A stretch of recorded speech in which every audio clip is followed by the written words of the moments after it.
Arovürakliler, saruvkilovčolar, tūzinškeliavčolar, Kenesa – karaimų šventovė, maldos namai. Pavadinimas kildinamas iš arabų kalbos žodžio kanisa. Dažniausiai kenesos nedidelės, stačiakampio plano, 1 arba 2 aukštų, kartais su bokšteliu. Interjere sienos ir lubos dekoruojamos augaliniais arba geometriniais ornamentais, nes žmones ir gyvūnus vaizduoti draudžiama.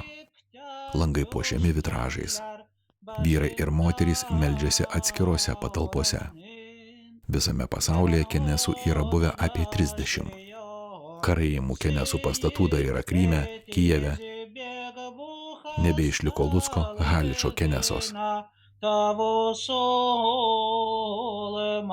Didžiausias ir gražiausias kenesos pastatas, turėjęs katedros paskirtį, yra Eupatorijoje. Lietuvoje kenesos pradėtos statyti 14 amžiui.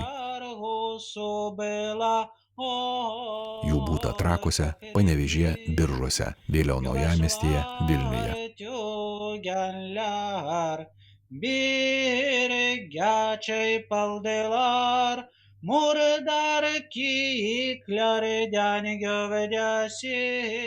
Trakų rajone išlikęs Moluvėno kenesos pastatas. Vilniaus ir Trakų kenesos veikia iki šiol. Dabar Trakuose stovinti kenesa 1825 metais buvo atstatyta po apgadinimų nuo gaisro. Tai nedidelis stačiakampio plano medinis pastatas su tinkuotomis sienomis bei žalsvai mėlynai dažytomis 8-briaunio kupulo formos lubomis.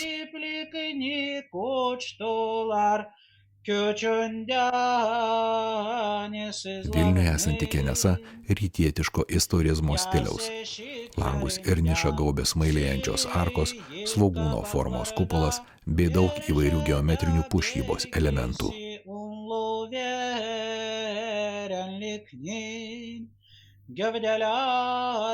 Aplankykite virtualų turą po Trakų ir Vilniaus kenesas. Salada şaharda ornunda ziretnin